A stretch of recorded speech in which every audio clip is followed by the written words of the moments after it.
The following is a presentation of William Patterson University Television.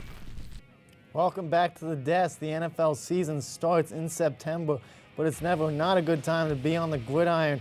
Here to enlighten us about it all is Matthew Goldman, Julian Carrera, Gerard James, and Bijan Pulley. The NFL draft recently passed, and teams either drafted good or drafted abysmal. Julian, through all 7 rounds, who won the 2026 NFL draft?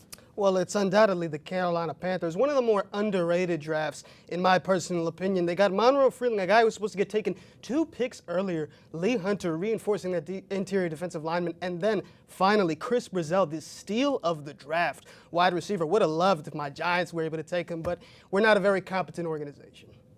Gerard, who won the draft? Trying to figure out where the Panthers even came in, what they even going to do to go even supplement their season, but I'm going to go with the Jets. Sure, they were in the playoffs last year. The Panthers are still going to regress. They suck. Anyways, the New York Jets. And why? Because they are building for the future. Even though they signed Geno Smith, they did go get Cade Klubnik out of Clemson, which could be a backup plan just in case Geno doesn't want to progress, or if he regresses. But I'm gonna say this: the Jets are built for the future, and they had the best. Draft. Oh, and let's not forget, they still have 10 picks next year. Matt? Baltimore Ravens, Vega Ione may be the steal of the draft at pick 14. Was an A+. Many regard him as the best offensive lineman in this year's class, and getting him at 14 is an absolute steal. Zion Young's a raw prospect they got in the second round, the edge rusher out of Missouri, but if you pair him next to Mike Green for the next few years, I think that's a benefit for Baltimore and Jesse Minter's new defensive scheme. Then they drafted 2 receivers in the 3rd and 4th, Jacoby Lane and Elijah Surratt. Surratt's a national champion. Jacoby Lane had 12 touchdowns his sophomore year of college. And then what I think is the best pick of this year's class is Chandler Rivers in the 5th round. An elite corner in man and in press, and he's going to translate very well to what Jesse Minter expects. And they also got the best punter of this year's class, Ryan Eckley. Bijan, I'll swing it to you. Who's your pick for that? Who's your pick that won the draft? I got to go with the Tampa Bay Buccaneers. For one, they got Ruben Bain with 15th overall pick, which is an absolute steal. He was the best edge rusher in the class to me and second best player in this class to me.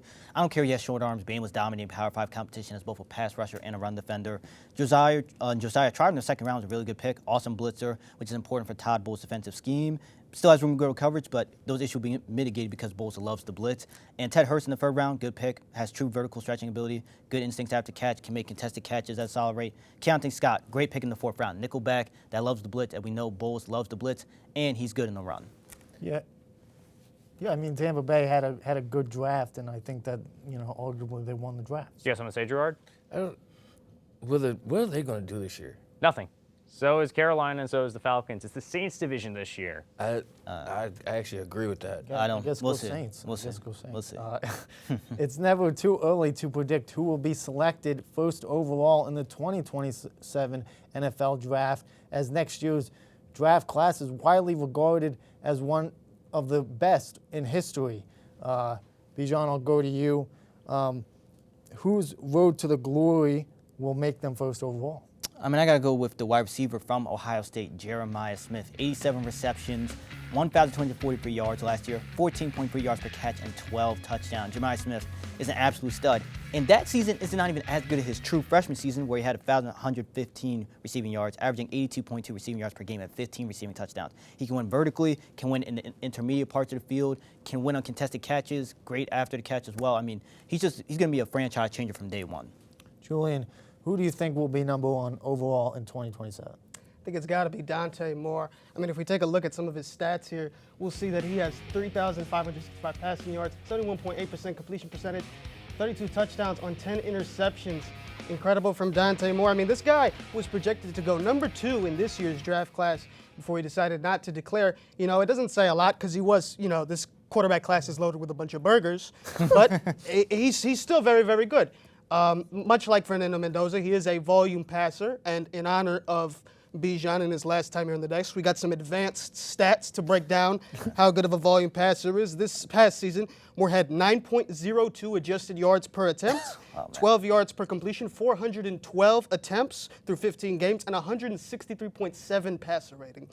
I mean, this guy, he's a volume passer, like I said. All he really needs to clean up on is the turnovers and transform from that Jameis Winston archetype into Josh Allen.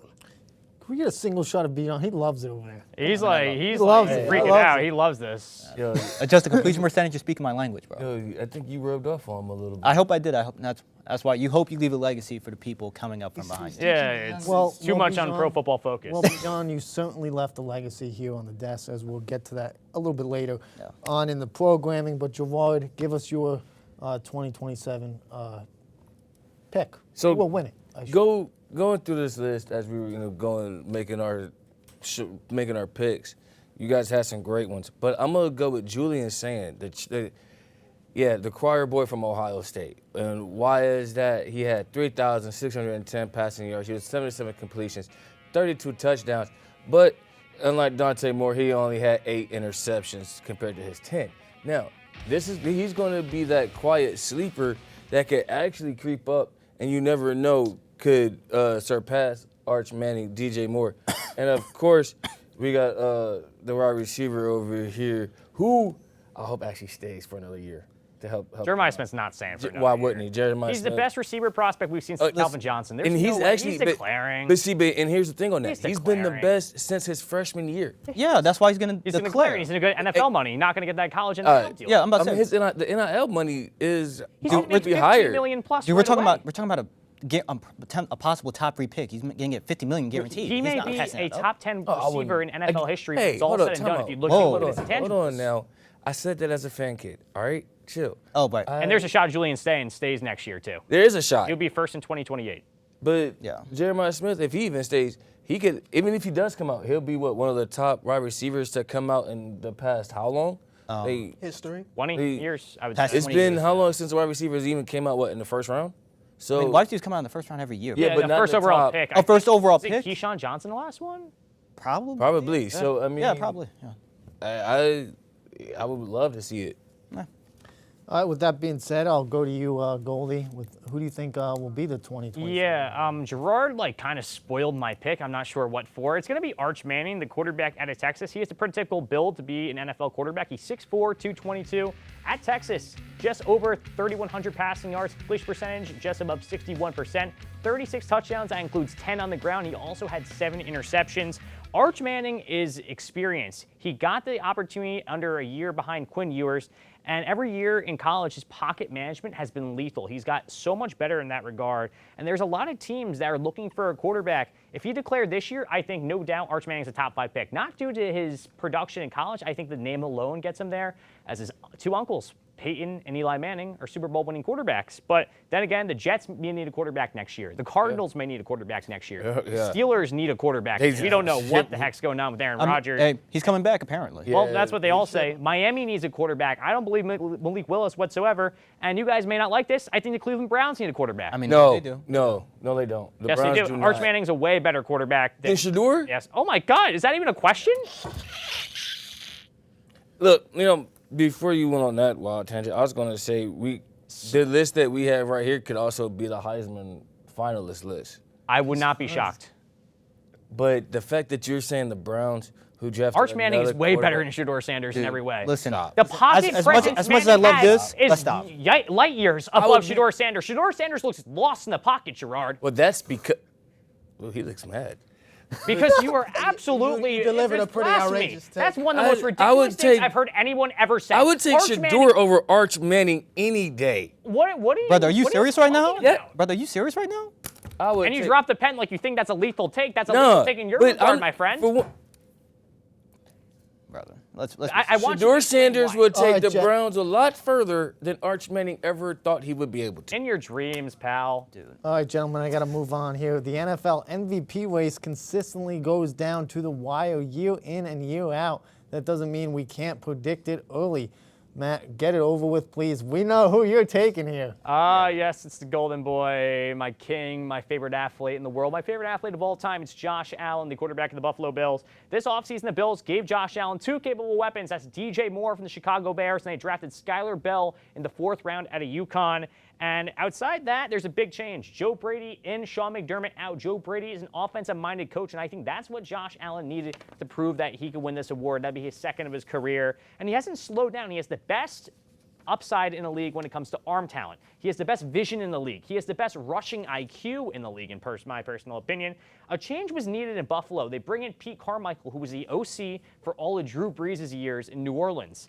And Josh Allen had a kid this offseason, so I think that's some extra motivation to get him. That's his first child, Bijan. I don't know if that's an unorthodox opinion, but then again, I think having son a or kid, daughter? I think it was a daughter. Actually, I know it was a daughter. I'm a Well, Josh Allen congratulations fanboy. to Josh Allen. And that's why he's going to be the 26-27 MVP. Well, Yeah, he'd be third place. To who? He'll get to it. He'll get to it. All right. anyway, Bijan, who are you taking? Where are you going with this one? I'm gonna do a little bit of a wild card pick. Listen, we all have, the top quarterbacks: Matthew Stafford, Josh Allen, the Lamars. I've seen Mahomes is being, put in that conversation despite coming off a torn ACL. But I'm gonna go with a wild card pick, a young QB. I'm gonna go with Caleb Williams. He's gonna be year 2 in the Ben Johnson offense, which I expect him to improve his accuracy, footwork, and refining his moments of being too wild, because he's got to rein in those bad habits he learned in that year under Shane Waldron, there's a reason he's not an offensive coordinator right now in the NFL. Caleb has young star-sending weapons in Colston Loveland, Luther Burden, and Roma Dunze. Bears defense didn't get substantially better, even though I did like them taking Dylan Deanneman with 25th overall pick. So Caleb on the offense will have to put up a lot of points, like 25-plus points a game, which in turn will help Caleb have a lot of great stats. That's a good pick. Caleb, he's going to be sneaky this year. Yeah, I'm a sneaky pick. Listen, y'all went with some of the top guys. I'm gonna go with somebody a little bit not under the radar, but a little bit of a wild card. Yeah, because he performed pretty well in the playoffs. Yes, he did. Yes, The he Iceman. Past year, so yeah, so not a good pick, not a bad pick from you, Bijan. Julian. I'm going to go with Matt Stafford, or better known by his nickname, Stat Padford. I think the Rams are just going to go electric this season. I mean, they got the best head coach in the NFL, undoubtedly. They've got an Opoi candidate in Puka Nacua, who actually just should be the Opoi undisputed as well, and a great supporting cast in terms of Kobe Parkinson, Kyron Williams, Devontae Adams. Stafford's got the whole package. He's got to get it done. You said Colby Parkinson before Puka Nacua? I Ooh. just said Puka Nacua. No, he said that before Devontae Adams. Oh, well. And no Kyron Williams mentioned? That's kind of crazy. They say Kyron Williams. Gerard, quickly walk us through your pick here. I'm going to go with Lamar Jackson, Action Jackson. There's Big a lot trust. of been changes. Big trust. Big trust. There's a lot of changes in Baltimore right now, and I think this is that leap that we're going to see. And Baltimore is going to be a team that we're going to be watching out for this year. For sure. For the final question of the 2025-2026 NFL block of WP Sports Desk, let's do our annual predictions of attempting to predict the Super Bowl winner. For the last 2 years, nobody predicted the Eagles or Seahawks. Can this year change, or can you whippersnappers continue to prove that you don't know ball? I can't believe I said that. Gerard, for your final answer here on the desk, who do you think will win Super Bowl 61? So for my final answer, I'm going to have to go with the Ravens and the Rams. And the Ravens are actually going to be able to win this one. I think, honestly, I shouldn't have to really say anything else. You guys, Julian has said with Matthew Stafford, Matt bringing up the draft with how the Ravens have done. This is exactly what both teams are going to need. They're going to be in the Super Bowl. Ravens are going to pull it out. Goldie, where are we going?